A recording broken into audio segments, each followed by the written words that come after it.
The moment felt like a lightning strike on live television. One sentence, delivered with razor-sharp precision, sliced through the studio air. Jasmine Crockett leaned forward, her eyes steady, her voice unshaken, and unleashed the kind of line that doesn't just silence a room. It etches itself into history. For a second, there was nothing.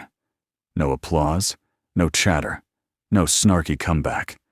Just Bill Maher, blinking, searching for words that refused to come. The audience gasped. Some hands flew to mouths, others clutched armrests as if they'd just witnessed a wreck in slow motion. Maher's trademark smirk faltered. The man who prided himself on always having the last laugh suddenly looked like he wished he were anywhere else. Because in that instant, the veneer cracked. This was no longer the seasoned talk show provocateur sparring with another politician. This was Bill Maher, cornered, exposed, regretting every inch of ground he'd ceded to Trumpism. Viewers at home felt it too. Phones lit up, tweets fired out like fireworks, memes were born in real time. Crockett's words weren't just a rebuttal, they were a reckoning, a reminder that arrogance can collapse in a single breath when confronted by courage.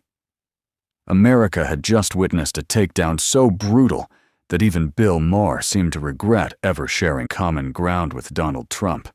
But this wasn't a random clash, nor a lucky punchline. This was years in the making, and how we arrived at this jaw-dropping showdown will shock you even more. To understand why this clash mattered, you have to see the larger stage it played out on. Bill Maher wasn't just another late-night host tossing out jokes. For decades, he had positioned himself as the sharp-tongued conscience of American liberalism. He mocked hypocrisy, challenged dogma, and cast himself as the man unafraid to say what others wouldn't. But somewhere along the way, Maher began to flirt with the language of the very forces he once skewered. His casual dismissals of woke culture, his half-smirks at Trump's supporters, and his willingness to normalize conversations that blurred the line between satire and sympathy. These were not harmless contrarian takes. For many, they felt like betrayals. And in that betrayal lay the wound. Progressives who once trusted Maher to speak truth to bore now watched him drift toward the very rhetoric that emboldened bigotry. In that moment, Maher didn't just represent himself. He stood as a symbol of something larger. The danger of media figures granting legitimacy to Trump's corrosive politics under the guise of edgy honesty. Enter Jasmine Crockett. To some in the audience, she was a freshman face, untested on this stage. But that underestimation was exactly what gave her power. She wasn't playing for applause lines or clever viral clips. She came armed with truth, clarity, and a moral compass sharpened by real battles fought far beyond the studio lights. This was no mere exchange of words. The stakes were democracy's credibility, the hypocrisy of elites, the very trust people place in voices that shape public discourse. Could a slick entertainer lean into Trumpist talking points and escape unscathed? Or would a rising Congresswoman expose him, not just for his words, but for what those words had come to represent? And just when Maher thought he was in control, Crockett's past battles revealed why he never stood a chance. Bill Maher didn't begin his career as a villain. In the late 80s and early 90s, he carved a niche as the comedian who dared to push boundaries. His show, Politically Incorrect, was built on the promise of challenging authority, making the powerful squirm, and mocking the hypocrisy of politicians on both sides of the aisle. For years, that edge earned him credibility. He was the voice of irreverence, the jester who cut through spin with a smirk and a jab. But over time, that edge dulled and turned inward. Instead of punching up at the powerful, Maher often began punching sideways, or worse, punching down. He branded himself as a centrist realist, someone who wouldn't bend to partisan orthodoxy, but that posture quickly became a mask for something else: cynicism. His critiques of liberal overreach began to sound less like constructive challenges and more like validation for conservative talking points. For viewers desperate to see their values defended in a media landscape that often belittled them, Maher's smirks and shrugs carried the sting of betrayal. The contradictions grew louder. He railed against Trump as a threat to democracy, yet gave airtime to ideas that softened Trump's extremism by framing it as just another side in a polarized America. He warned about the dangers of authoritarianism, yet mocked those who demanded accountability.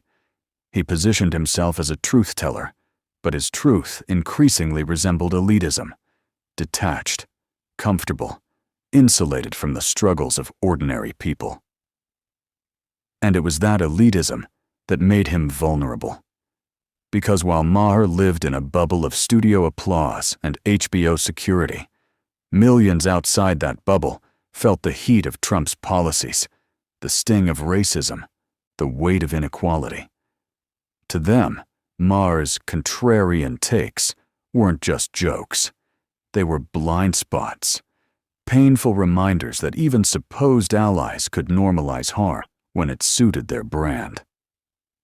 This is why his clash with Jasmine Crockett resonated so deeply. It wasn't just about one comment, one debate, or one embarrassing moment on live TV. It was the culmination of years of arrogance, colliding with a new voice unwilling to let it slide. Maher represented the old guard, men who believed they owned the conversation, who thought their wit and reputation could shield them from accountability. Crockett embodied the opposite: fresh courage, lived experience, and a refusal to let polished elitism rewrite reality. This wasn't Maher versus Crockett. It was cynicism versus conviction. It was detachment versus authenticity. It was the arrogance of someone who thought he couldn't be challenged against the determination of someone who had nothing to lose by speaking truth. But who exactly was this fiery Congresswoman unafraid to torch his arguments? Jasmine Crockett's story does not begin under the bright lights of a television studio, but in the quiet persistence of a woman determined to rise above the limits placed before her. Born into a working-class family, she carried with her the lessons of grit and survival from an early age. Where others saw barriers, she saw challenges waiting to be conquered. That instinct, to push back when the world tried to push her down, would shape her journey into one of the most fearless voices in Congress. Before politics, Crockett walked the hard road of law. She wasn't the lawyer who took on glamorous corporate clients. She was the one who stood shoulder to shoulder with those who had no one else. She fought for the marginalized, the overlooked, and the powerless, defending civil rights, tackling racial injustice, and challenging systems designed to silence communities like the one she came from. Each case sharpened her resolve. Each courtroom battle reminded her why she could never afford to shrink in the face of arrogance or authority. That path led her to public service, where her fire only burned brighter. In Congress, Crockett quickly gained a reputation not for playing it safe, but for speaking truth without apology. She questioned those who abused power, resisted attempts to whitewash injustice, and gave voice to millions who felt unheard. Her style wasn't polished cynicism. It was raw conviction, grounded in lived experience. But such courage came at a cost. Long hours away from family, relentless attacks from political opponents, and the constant pressure of being a black woman in a system still hostile to both her race and her gender. Yet Crockett never wavered. If anything, the weight only reinforced her belief that her very presence in those spaces was itself an act of defiance, a refusal to let the same old elite voices dominate the conversation unchallenged. This resilience born from sacrifice and sharpened by struggle, is what made her stand apart. She wasn't there to entertain. She wasn't there to score points. She was there to confront arrogance with authenticity, to challenge hypocrisy with truth, and to remind America that leadership is measured not in cleverness, but in courage. So when Jasmine Crockett walked into Bill Maher's studio, she didn't come as a guest looking for validation. She came as the product of every trial she had faced, every injustice she had fought, every community that had placed its trust in her. She carried with her the weight of truth, and she was unafraid to wield it. Armed with truth, Crockett entered Maher's arena, and that's when sparks turned into fire. The clash began, the way so many of Maher's debates do. Casual sarcasm, a smirk that suggested he'd already won before the first word was spoken. He leaned back in his chair, tossing out a quip about woke politics that sounded less like humor and more like an echo of Trump's talking points. The audience chuckled politely, conditioned to laugh on cue, but the laughter carried a nervous edge.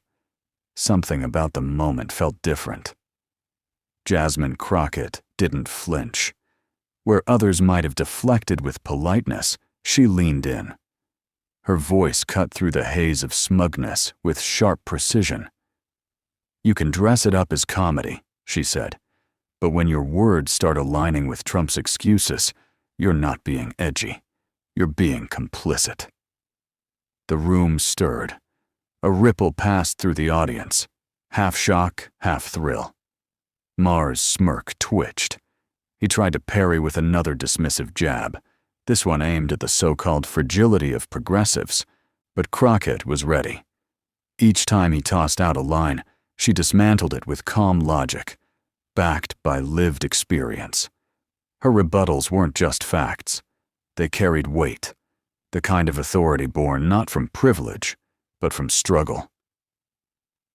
Minute by minute, the balance shifted. The laughter grew thinner, replaced by murmurs and bursts of applause for Crockett. Maher's armor, his wit, his detachment, his air of superiority, was cracking under the pressure of her clarity.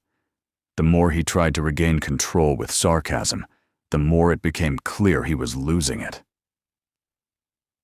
What started as a typical sparring match had transformed into something electric. The energy in the room was no longer with the seasoned host. It was with the Congresswoman who refused to bow to his dismissiveness. The audience knew it. Maher knew it. And Crockett, with growing confidence, knew it, most of all. And then, Crockett delivered the line that made Maher's entire face drop. It happened in stages, almost like a slow-motion unraveling. Maher leaned forward, expecting his usual rhythm to carry him through. Snark, deflection, a quick pivot into a joke. But Crockett's eyes never left him. She was steady, composed, unshaken. Her first strike was simple, almost deceptively calm.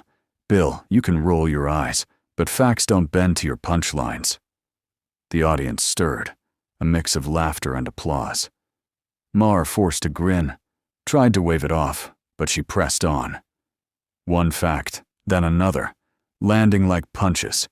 Statistics on voter suppression, receipts on Trump's corruption, examples of communities harmed by policies Maher had casually dismissed in his contrarian monologues. Each point was measured, deliberate, and undeniable. Gasps rose from the crowd when she exposed his contradictions. "You say you care about democracy," she said, "yet you minimize the very threats tearing it apart. You say you speak truth to power, but here you are recycling Trump's excuses." The sting was unmistakable. Maher's smirk faltered into a grimace. For perhaps the first time on his own stage, he looked cornered. Crockett didn't raise her voice. She didn't need to. The power was in her precision, in the way her words sliced through Maher's arrogance like glass breaking. Each pause she took stretched like a drumbeat, the silence amplifying her authority. With every line, the audience shifted further toward her, their applause swelling, their cheers growing louder. And then came the wit, the kind of cutting humor that stripped away Maher's armor. When he tried to pivot back to mocking woke culture, Crockett leaned in and said, "Bill, if being awake to injustice bothers you, maybe it's because you've been asleep for too long." The crowd erupted. Laughter, applause, even a few people on their feet. It wasn't just a rebuttal. It was a humiliation. Maher tried to recover, but his words tangled. He stuttered, reaching for a comeback that never quite landed. The Trump Association hung heavy in the room, every reference Crockett made dragging him deeper into the pit he had dug for himself. He looked less like the confident provocateur and more like a man suddenly realizing the stage was no longer his. Memes were already being born. Phones glowed in the audience, fingers tapping furiously to capture the moment that was destined to dominate timelines. The energy had shifted completely. Crockett was no longer just holding her own. She was commanding the stage, her presence dwarfing Maher's. The contrast could not have been starker. The old guard, rattled and defensive, versus the new voice, fearless and unyielding. David had just struck Goliath, and the giant was wobbling before everyone's eyes. By the time Crockett delivered her closing blow, the outcome was undeniable. You try to dress it up as comedy, but when truth walks into the room, the jokes stop being funny. And Bill, tonight, the jokes are on you. The studio exploded. Applause thundered, whistles pierced the air, and Maher sat frozen, his face etched with the realization that he had been dismantled on his own stage. Crockett leaned back, calm as ever, while the audience roared around her. But the shockwaves didn't end in that studio. The takedown didn't stay trapped in the walls of that studio. Within minutes, it spilled into millions of screens across the country. Clips of Jasmine Crockett's mic drop flooded Twitter, each one captioned with disbelief, laughter, or admiration. Hashtags like #Crockett vs Maher and #Team Jasmine shot into the trending charts. Overnight, they weren't just labels. They were rallying cries. On TikTok, reaction videos multiplied like wildfire. Users spliced Crockett's lines with music drops, slow-motion edits, and flashing captions. "This is how you shut down arrogance." Teenagers who had never watched Maher's show were suddenly quoting Crockett's words in lip syncs. On Instagram, memes bloomed. Maher's frozen grimace became a template for "when you realize you've lost the argument," while Crockett's poised stare was repurposed as "when the truth finally shows up." Late-night comedians pounced, replaying the exchange with glee. One joked that Maher should consider early retirement. Another compared Crockett's takedown to a courtroom drama finale. Cable news picked it up too, not as a side story, but as a headline. The narrative was clear. A rising Congresswoman had humbled a media heavyweight, and the country couldn't stop talking about it. Celebrities chimed in. Actors, musicians, and activists tweeted their support, some admitting they had grown tired of Maher's contrarian routine, others declaring Crockett the kind of leader they wished they saw more often. Politicians, too, weighed in, progressives praising her courage, even moderates acknowledging that Maher's sheen of untouchability had cracked. The ripple effects reached far beyond entertainment. They touched the core of America's ongoing battle over who gets to control the narrative.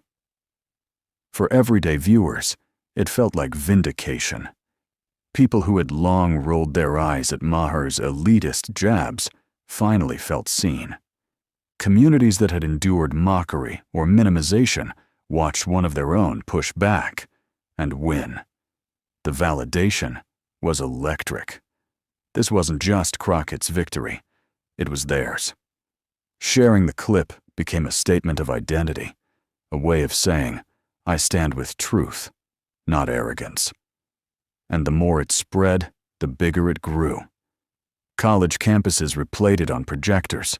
Grassroots organizations used it as fuel for fundraising, and commentators debated whether this was the night Maher's reign as untouchable cynic finally ended. Yet the real power of this moment wasn't just the memes. It was the lesson America couldn't ignore.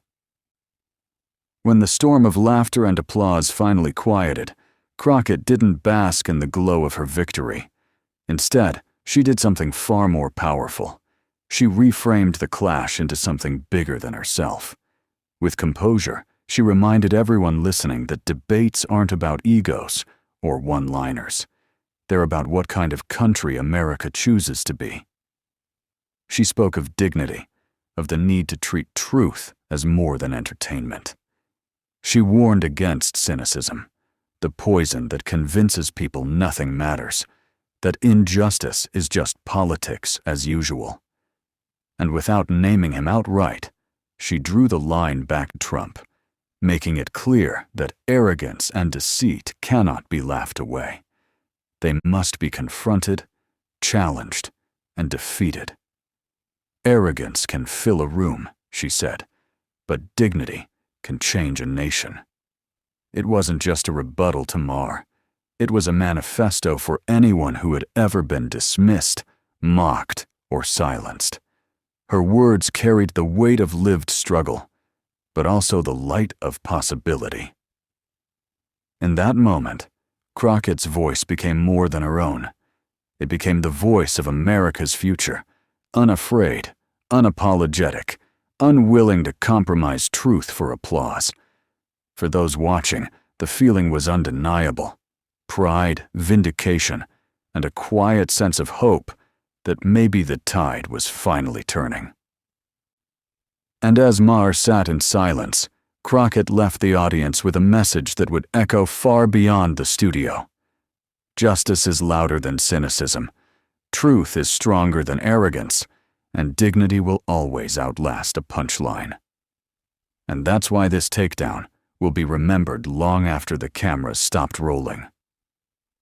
Bill Maher will remember that night, not as another clever sparring match, but as the moment he realized his smirks and contrarian quips couldn't shield him from the truth. Jasmine Crockett stood her ground, and in doing so exposed the cracks in his armor, the regrets in his choices, and the danger of cozying up to Trump's rhetoric. This wasn't just a television moment. It was a reminder that courage still matters, that clarity still cuts through noise, and that dignity will always outshine arrogance. Crockett didn't just win a debate. She embodied the kind of leadership America is hungry for, fearless, principled, and unbothered by elitist dismissal. And now, it's your turn. If you believe that truth can still triumph in America, if you believe that arrogance deserves to be humbled, and voices like Jasmine Crockett's deserve to be amplified, don't let this moment pass you by. Share this story. Subscribe so you don't miss the battles still to come. Be part of the movement that refuses to bow to cynicism and insists that justice, dignity, and courage define who we are. Because Crockett's takedown of Maher isn't just a headline. It's a symbol, a spark. And sparks, when shared, can set entire fires of change. Join us, raise your voice, and carry this moment forward. The cameras may have stopped rolling, but the movement is only just beginning.